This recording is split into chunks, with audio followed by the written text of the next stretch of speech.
Hi, my name is Ayomide. Welcome to the World Without People podcast, where we journey into some pretty amazing stories of everyday people. I believe strongly in the interconnectedness of our human experience, that we can color and enrich our lives by sharing and learning from our lived experiences. In this concise podcast, I bring to you engaging conversations like a chapter in a vibrant book designed to motivate and encourage and challenge and, of course, brighten your day. My guests also get to ask me one question, and there's no telling what they might come up with. So thank you for tuning in. Grab your coffee or tea or listen on the go to some amazing stories of real people. After all, what is a world without people?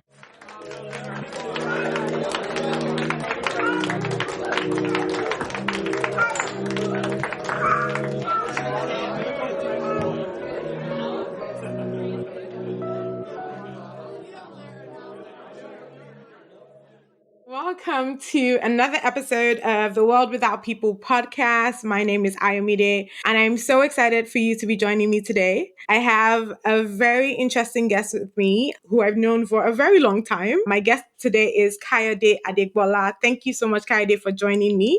I'm really Thank you for excited having about me, this. Ayomide. Thank you. Kayode is a lawyer, an entrepreneur, and his mother owns the Vail College, which is where I met Kayode. And so that's where we're actually going to start because I'm very, very curious. How was that experience like for you? Just being the child of the owner of the school, was there preferential treatment? Were you bullied a little bit? What would you say? In terms of preferential treatment, I think that some people may have liked me a bit more because my mother owned the school, but some people might have liked me a bit less because my mother owned the school. I remember one particular instance. It was in GS1, and a gentleman whose name I wouldn't mention because he's now one of my very good friends. I feel like I know Um, this person. when we were playing football, and he said, I think maybe I did a tackle or something that was very minuscule. And he said, is it because your mom was the school?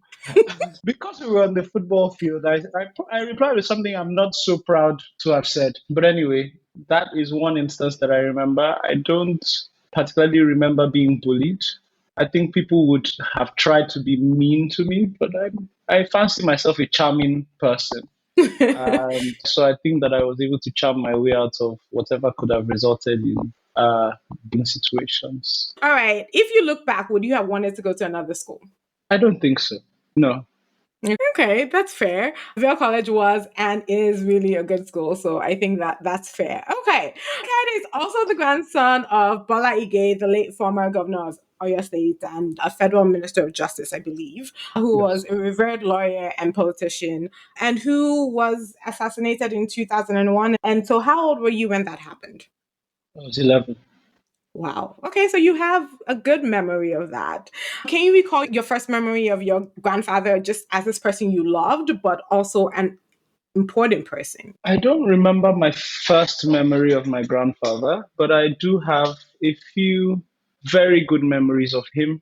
I can recollect two. One, the first one is in 1997.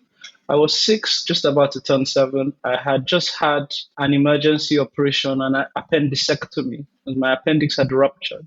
And he left everything he was doing, came to see me on the one day that he couldn't come to see me while I was in hospital. He wrote me a note and sent somebody to bring it to me. I Oh, don't know where I've kept that note today, but I have a picture of it, and it means a lot to me. Another that's instance that I remember is his house in Ibadan. A lot of politicians used to hang around him or spend time around him. These are people who were either elected or appointed to office, blah, blah, blah. And these are people who really people would hesitate to go into the room when they and my grandfather were speaking. But because I had a very good relationship with my grandfather, I thought we were friends. Even though there was a good 60 years between us. As a child, I thought he was my friend. And so I would barge into the room whenever they had meetings, and everybody would stare at me like, how dare you? But sometimes I would actually sit next to him or sit on the floor. And I think that that's actually partly responsible for the fact that I get along with people who are much older than me. Just the sheer amount of time I spent with and around my grandparents. So yeah, those are some of the memories that I can recall immediately. I love the time that I spent with my grandparents. I wish I had more time. It still makes me emotional when I remember the way and manner in which both my maternal parents died, because my grandmother died of heartbreak after the star witness changed his testimony in the trial. And because of their professional backgrounds, it's even more ironic the way that they passed away. I'm sorry. And yeah, just thinking about it, because I don't know, for some reason, I thought you were much younger than that. 11, that has played an important role in how you've seen yourself. And would you agree? Or basically, how can you trace what has happened? And like you said, this connection being broken into maybe how you've kind of navigated life. So two things stand out. The first one is the more unfortunate side of it, and the second is the plus side to it. So I think that there's still a lot of trauma for me. I still have mental images of the night my grandfather was murdered. I still have mental images and memories of the morning that my grandmother passed away. But the plus side of it is that I really, really did grow up in a family with a lot of love. So my grandparents on both sides, so my father's parents, my mother's parents, really, really centered the way that they brought up their own children around love. And as a result, my parents also showed my sister and I, and also my cousins on both sides, a lot of love. So I grew up in a family where love was central to many things. Believe, if I do say so myself, that my value system is as a result of the family that I was born into on both sides. But also, most importantly, the level of self confidence and self awareness that I have, not to be confused with arrogance, but definitely a high level of self confidence, belief in myself is the biggest gift that the family I come from has given to me. That's actually amazing, because I think, like you said, the only way that you could then have even survived and are still able to daily deal with the trauma is coming from a family filled with love, because so many other families would have just crumbled after such a situation. And so I'm just really glad to hear that. Okay. So we don't dwell, because I'm also feeling sad now. I do have a last question related to that. There's a quote attributed to your grandfather which says Nigeria was worth living for, but not worth dying for, right? And I feel like that's the sentiment most of us still have. But then how do we change the country, what, 12 years later? And I feel like much hasn't changed. In fact, it has gotten worse. 22 years. Oh gosh, math. 22 years. Thank you.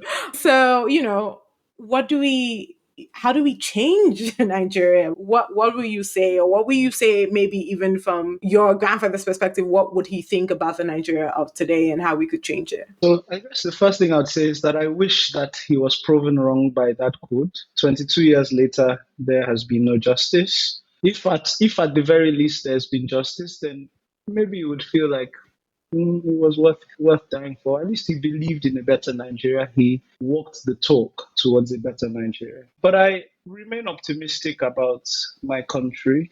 I actually believe that Nigeria is improving in some ways over time. If we take elections, for example, I think that we have moved from an era of ballot box stuffing to an era of vote buying because you can't stuff ballot boxes. And then we've moved from vote buy now to overvoting in places where a certain person has lost and they have an advantage. They engineer overvoting so that that polling unit can be cancelled. I Right. think that, so in terms of elections, I think that there's been improvement. I think that things will continue to improve. There have been some areas that we have lagged, we have regressed. I don't want to talk too much about politics, but I think the general answer is that I am very hopeful for Nigeria. And I want to admonish those of us, of like minds, of good value, of good pedigree, to try to get involved in one way or the other. I was going to ask you that, to thank you for the lead in, because you had, in fact, run for politics at some point. I can't remember what you ran for. What was that? I ran for Ogun State House of Assembly. ahead of the 2019 elections. And what was that experience? Because, like you said, it has to be younger people, it has to be people of like mind. But I'm curious to know if maybe even from that experience that has deterred you from going back into politics. The process of getting to know my people better, understanding the needs of the common man, understanding the terrain, and thinking about what one could do from an impact standpoint. I think that it was a great experience for me. It didn't turn out the way that I would have wanted it to. To some extent, I am disillusioned, if I will be honest, on this podcast. And so I'm right now in what I would call a sabbatical from active politics. I do not think I have it in me to fight the innate political nature of my life. But I do recognize that perhaps this is not the time to be actively interested or actively participating in elective politics. That said, I still do some of the impact led initiatives that I started during my political campaign. So, right now, as we speak, I've got two scholars, one boy and one girl, who are at the Vale today Okay. as beneficiaries of the Kayode scholarship. That's awesome. They are doing very well. It gives me a significant amount of fulfillment that I can play a part in changing the lives of these two young Nigerians. So these things are important to me. I believe that there is a potential multiplier effect because we have frequent conversations about giving back, paying it Mm. forward. And so I imagine what in the next few years or in the next, 10, 15 years, maybe I've given 20 or 40 or 60 scholarships. And those people who are, children or teenagers at this point approach the age that they will be voting. They approach the age that they can become potential leaders, whether in industry or the private sector or in the public sector. But I think most importantly, that each of these beneficiaries can also, with the economic power that we hope and pray that they will have, be able to do it for the benefit of others as well. So, if that is one thing that I took away from the process, I would say that it was expensive.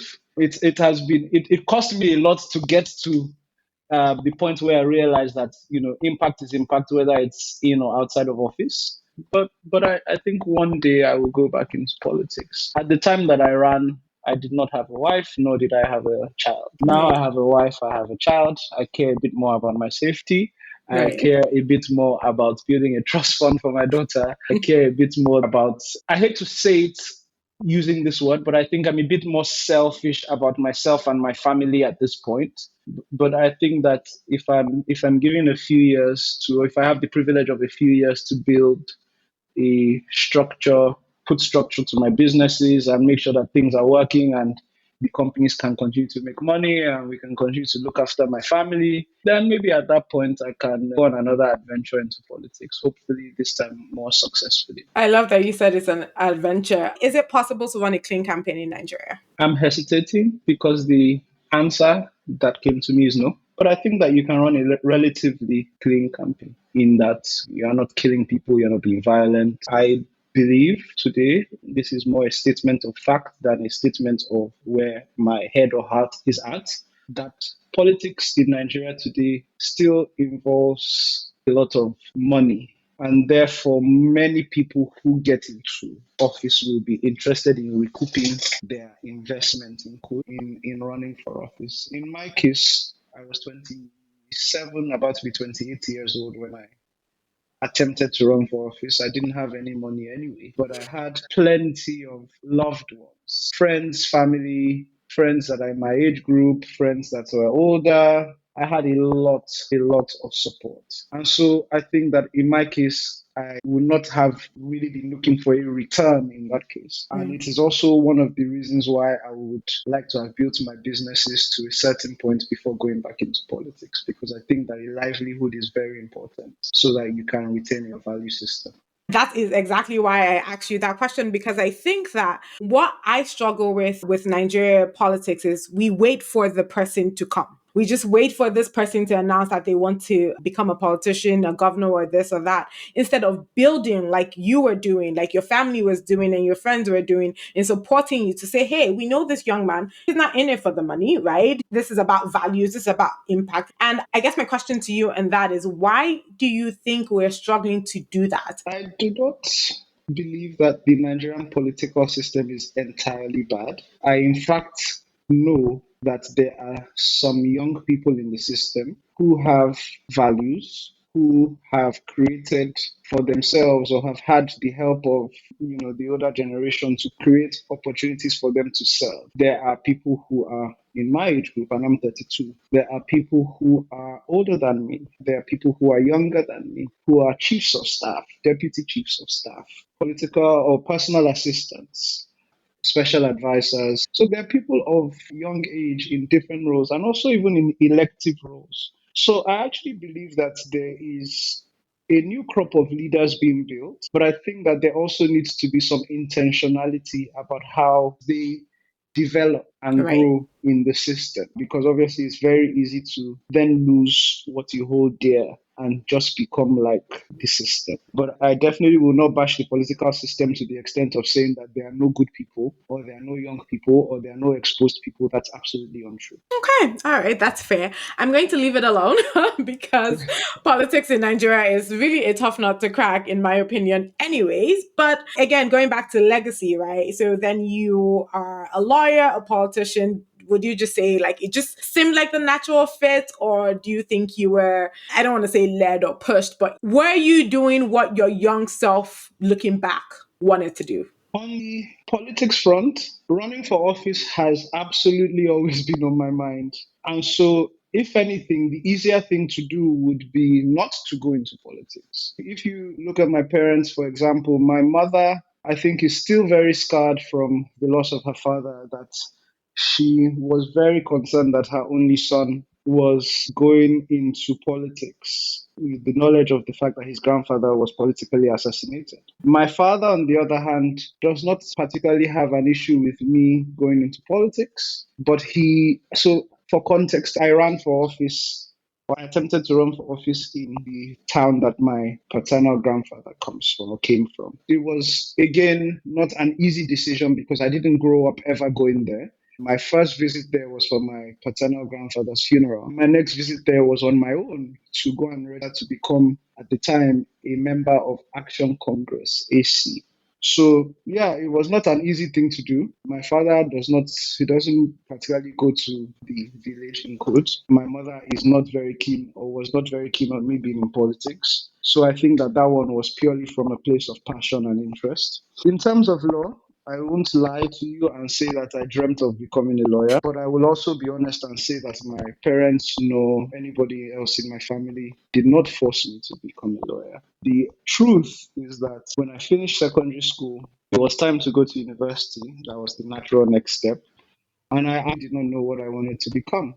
And I thought to myself, if 60% or more of my family are lawyers, then surely it's not a bad profession. And the second thing I thought to myself is that law is one degree that if you do and you decide after some time or decide to even never practice, I think that it equips one with skills that can be used in many other endeavors. I don't regret that I did law, nor do I regret the few years that I practiced law for. But I think that I'm happiest doing some of the things that I do today, and those things are not law.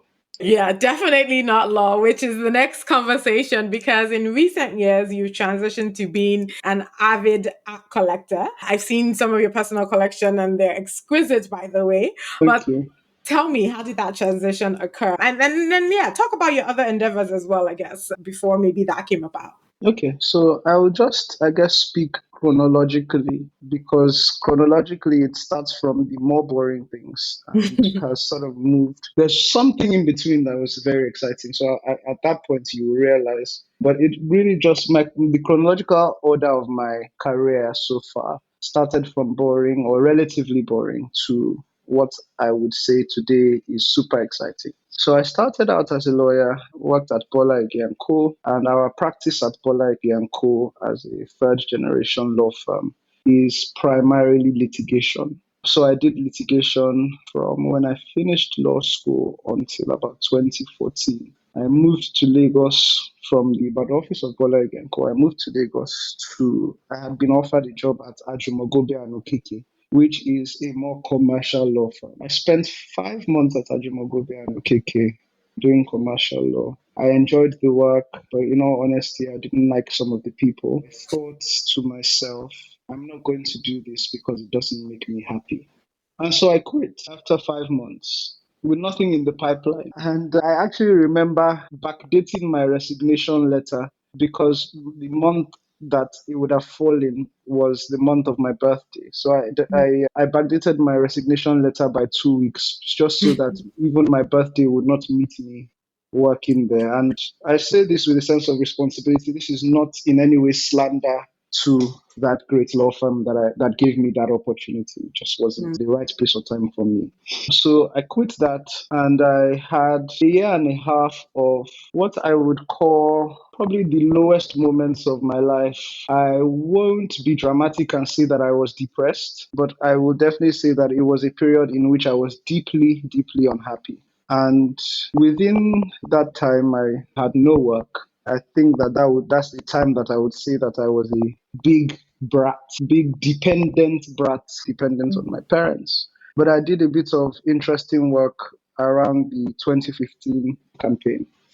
As a, for lack of a better word, diehard Buhari supporter Mm.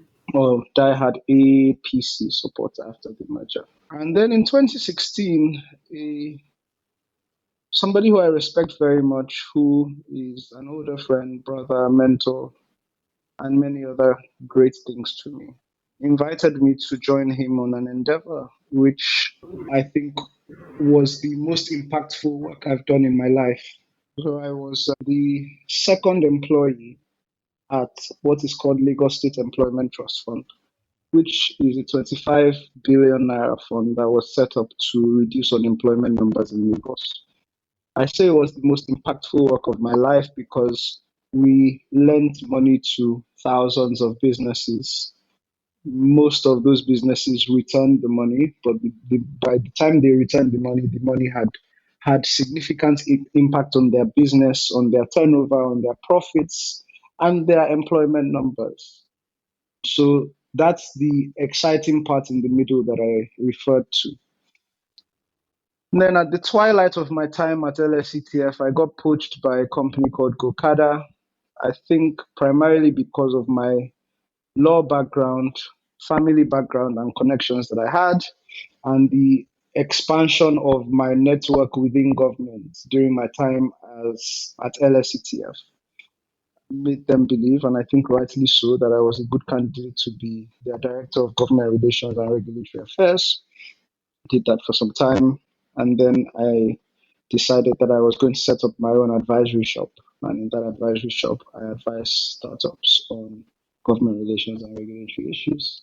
So, in fact, I deem my time at Gokada as the time that helped me realize that I can make a living out of helping people do their regulatory housekeeping to prevent crisis, but also to help them solve crisis when they inevitably come, especially for startups that operate in highly regulated environments, such as the transport sector, but also in fintech, where innovation is happening a lot faster than regulations can keep up with.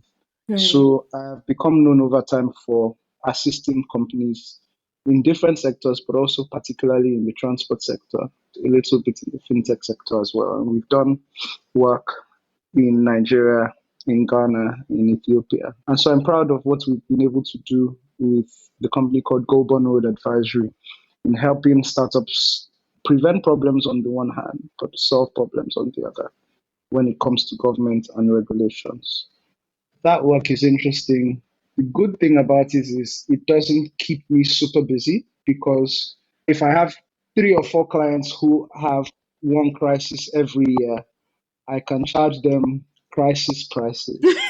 And I I can love it. use the fees for that from that to do some of the things that excite me even more than solving problems for companies. And those things are on two sides. One is art and the other is media, video production. And so those two things are the two things that excite me the most today. So on the art side, I've been collecting art for about 10 years, maybe even a little more. And on the media side, I started a production company last year called Mango Tree Media. Mango Tree is a homage to a huge mango tree that I can see if I take 3 steps away from my desk. I can see it from outside. I can see it outside of my window. I don't know exactly how old the tree is, but I imagine that it has been there since before I was born. And so I just thought of a cool name and added a symbol of the mango tree to it.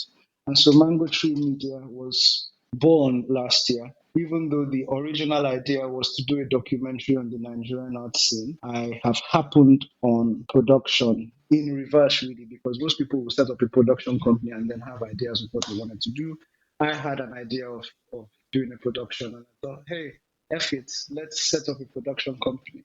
And so right now we're developing other programs in addition to Art People, which is the documentary on the Nigerian art scene. And art people is also something that we would like to do in other countries and other cities, depending on the size. So if it's a place like New York, I think that the New York art scene is bigger than the art scene in some countries. So it would make sense to do one on some cities, but also in places that the art scene is smaller, it will be on the entire country. So that's the more exciting stuff I'm doing today. That's pretty amazing. And I like the fact that even the law actually made sense to what you, like you said, ended up doing in governance. I love that. Okay, now, a silly question, but why is art or art pieces so expensive? I don't think that all art pieces are expensive. I think that most artists start off affordable.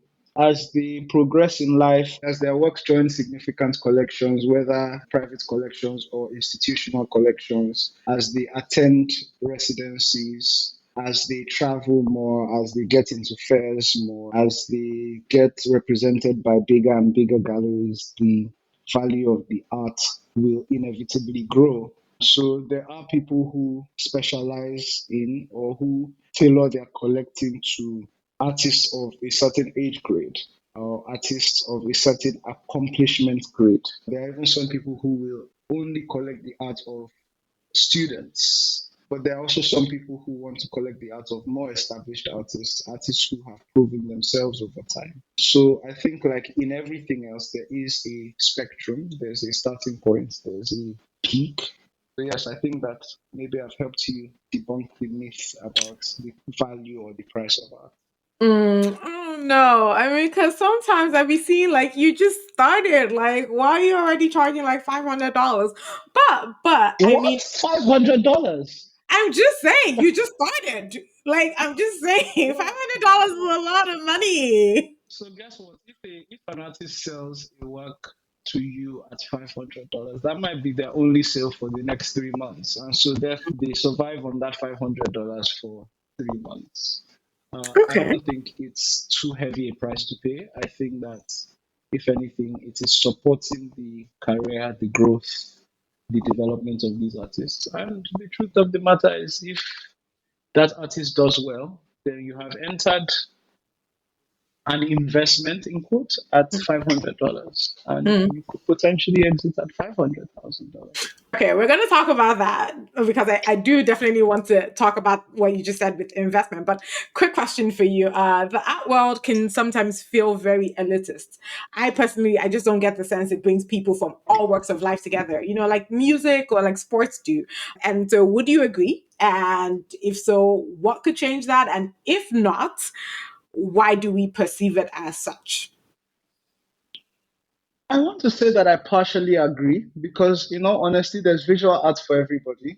There are public murals, there are museums, there are other institutions, there are quasi institutions. So even in some restaurants, they will have a collection, Right. and people who come to the restaurant to dine have the privilege or have the opportunity to see those artworks. So, whilst it could be or could seem elitist, I think that there is a place for public art. I think that we are not doing public art in Nigeria at the highest levels. But, so on the one hand, the government museums, in my opinion, are not very well run. They are not very well maintained. Even Right. some of the precious items that are in those museums are not well looked after. There's no temperature control. There's no periodic airing. There's no, even just basic things like cleaning. We have seen, like in many things where the government feels, some private individuals would step in to some of those positions. We have seen a private museum at the Pan Atlantic University that was donated by Prince Yemisi Shillong, and a significant amount of the works in the collection of that museum from his private collection.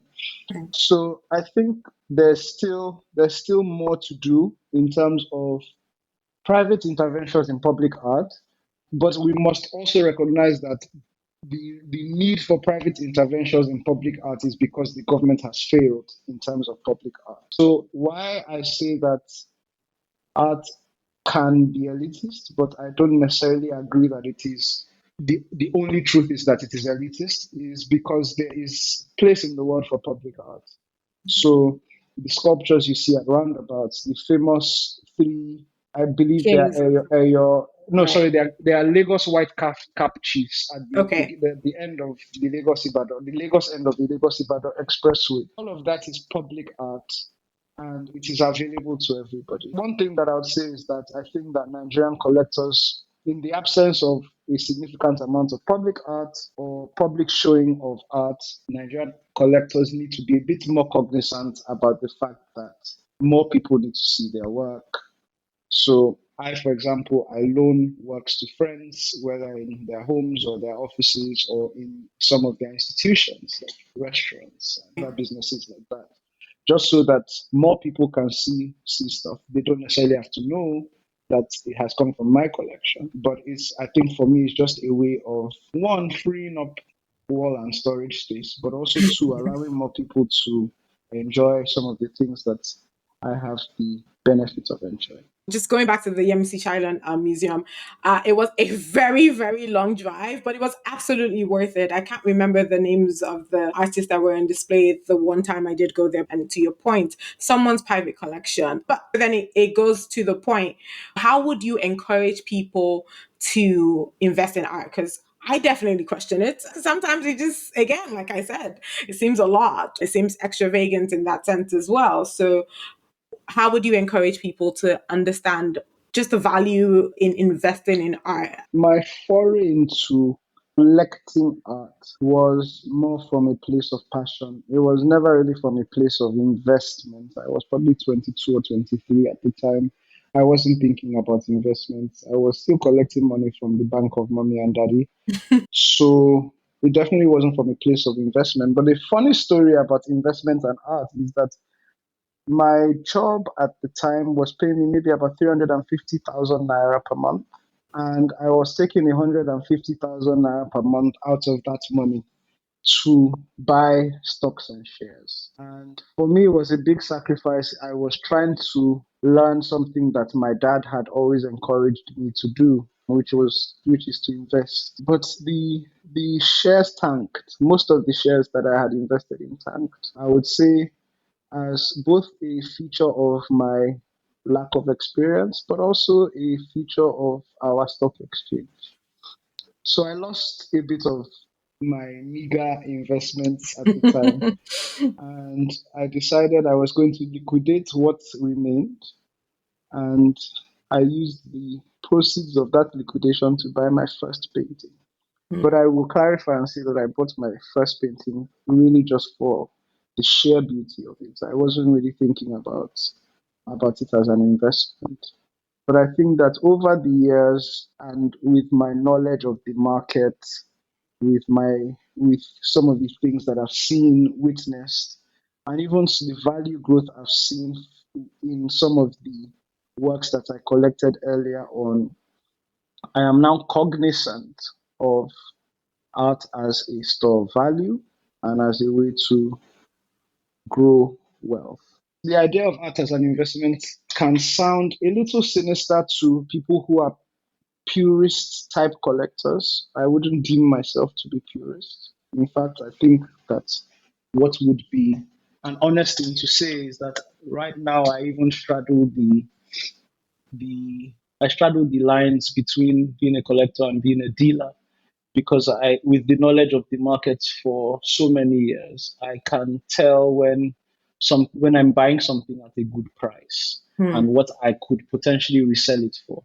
And the capitalist in me just can't resist some of these temptations. Have I answered your question? No, I'm still waiting. So basically, I'm just trying to say, how would you encourage me to think of it as as an investment, or is I that in? encourage you to think about it as a passion, as a beautiful item, and Got think it. about it from a romantic standpoint. Okay, good. You don't necessarily see it as something that one should consider as an investment, except say, for example, they're an art dealer and that's just really what they do. I guess. Is that what you're saying? No, what I'm saying, okay, I'll go a little deeper. So Okay. what I'm saying is that the starting point should be love and passion, or Mm. aesthetics and beauty and romance, right? Okay. But I think that it would be silly to advise anybody to not think about it from an investment standpoint. I would just say that that Mm. should not be your primary focus because, first of all, you will most likely get burned because it Mm. is a relatively liquid asset. Okay. So if you are thinking about it as an investment, if with shares, if you went to the stock market today, you would sell your shares today and you would get your money. With cash, you have your cash. With Right. art, until somebody is willing to pay what you think is good value for it, you are going to be stuck with your art, which Mm. is why you have to like it, live with it, and not be frustrated by the fact that it's not giving you money. Okay. If you've gone into it with the idea of investment and returns. I love that. Okay, now, given that Nigeria is still very riddled with poverty, where's the place for art in maybe addressing poverty, if there is any? So the way that I think about it is that the more successful artists we have, the more successful art galleries we have, the more sophisticated art patrons we have, there are a few things that will happen. One is that the artists, the galleries, and even the collectors will employ more people. So, from the collector standpoint, at a certain size of a collection, you don't know everything you have off head any longer. So, you need somebody to chronicle or catalog your collection. You will probably need someone to photograph your collection. You will maybe need a curator to help you curate your collection. Right. On the gallery side, you'll be employing curators, you'll be employing art installers, you'll be giving businesses to printers to print and design and print catalogs. On the artist side, they will be employing studio assistants, they'll be employing studio managers. So, and again, I say this because I've done work in employment creation before. So I know that there's no way that any business or any industry, as it becomes more successful, as it becomes more renowned, there is a job creation opportunity there. Job creation, with employment, poverty reduces to some extent. Okay. So I think that that's one way that art can reduce poverty. But I think there are other benefits. So even in terms of mental health, you are happy with beautiful things around you. If you Right. cannot afford to have them in your home, you can go to a park and experience sculptures. You can, take a photo in front of a mural or some graffiti. So I think that art is a beautiful thing and art has many benefits. And I've highlighted two of those. Yeah, absolutely. And so, speaking of young people or just even creating jobs, one thing I don't see as much in Nigeria, and again, that might just be from my own lens, is the focus on developing young artists in Nigeria. How can people like you, keen art collectors, help develop these artists from a young age, especially in a country where people are still stuck on lawyer, doctor, maybe even now starting to do sports, but, are not seeing, like you said, if somebody's earning 500 naira and that's what is feeding them for 3 months, again, then it starts to maybe change how they're seeing if this is a profession worth it. Thank you for this question. I will say some of the things that I do, and I will use that to illustrate. And if as I speak, I remember some of the things that other people are doing, then I'll definitely talk about those. And as I say that, I think that the first thing, or one of the people or things or initiatives that we have to recognize is the Young Contemporaries program that is run by Relay Art Gallery or Relay Art Foundation, which I happen to be a trustee of actually. Every year there's a boot camp. Artists are taken through rigorous training, it's a residency, and they are given a group exhibition thereafter.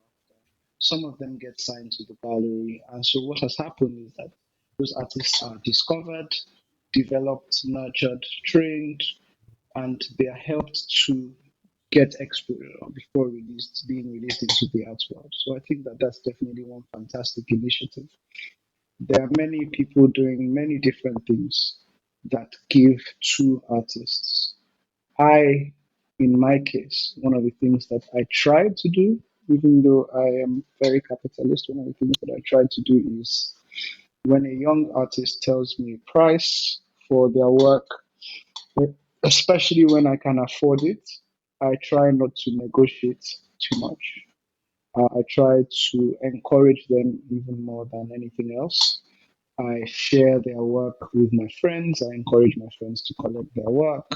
Over the last 3 or 4 years, I've also used Instagram as a tool to expose artists to people in my network. And so on my Instagram story every day, you will probably find me post the work of at least one artist. And it's not something that I particularly intended to do, but it's just happened naturally over time.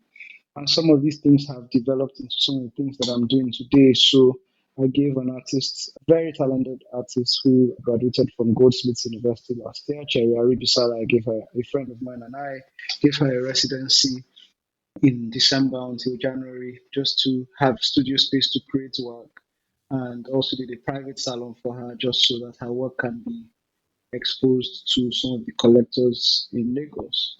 Another thing that I've done is that with the production company, while trying to develop a show reel and be able to show our production capacity, we've done a few productions showcasing the work, the thought process of some artists who I think are great. That's So there are awesome. many ways to support artists. There are options like, giving an artist a stipend because they are not quite selling work as they expect that they would. There's providing studio space, there's providing exposure, there's improving their network. The Shillong Museum, for example, has initiatives that they more or less take art. So it's almost like a mobile version of the museum going to Hmm. schools. Obviously, also galleries, museums regularly entertain students, both from public schools and private schools, both from rich backgrounds and poor backgrounds. So I think that there's a lot that can be done. I think that there are many people doing these things. To be honest, I think that there's some patronage in the art scene. There needs to be more, but it's not bad, not bad at all. Okay. Awesome. I'm gonna let you go, but you have to tell me who's your favorite artist at the moment or your favorite artwork. You're gonna have to pay me for that. What?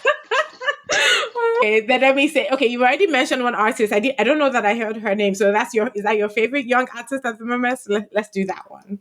Okay, well, I mean, because I gave Cherry Aribisala a residency, and I obviously gave her a residency because I see talent, I see potential for growth, I see many things, I see steadfastness and a genuine level of curiosity in her. I would definitely say she's an artist that I think is great and will go far. There are many artists whose work I love, whose personalities I love, who are my friends. Some of them I would even say have become members of my family. And therefore, it would be unfair to mention names beyond the one I have already mentioned because there is the 98% likelihood that I will not be able to mention them. All right, I'm gonna let you go, even though that I feel like that's very like that's a politician answer, but that's You can't okay. cheat nature. I know, right? Okay, so you get a chance to ask me one question. What's the thing that gives you the most hope? Whew. I mean, the very simple answer will be Jesus, but I think I would say young people, seeing the creativity in young people. And I love seeing how young people are a lot more open and willing to change or willing to learn, willing to, do things that we were thought to be, we weren't allowed to do. And I think that gives me hope that, especially in Nigeria, things could possibly change and things could improve. I think for me, that's very hopeful that there is space for change, for growth, for improvement. And yeah, and I love seeing love stories. I think that gives me hope too. Thank you, Kayode. I really enjoyed our conversation. I must say that I have enjoyed it Oh, myself. awesome. Thank you so much. Thank you for joining me in today's episode. Just like you'll tell someone about a great book you read, please don't forget to share this if you enjoyed it. Connect on IG and Twitter at TWWPcast and get details on the website at worldwithoutpeople.org. And hey, remember to make loving others the story of your life. Until next time, this is The World Without People.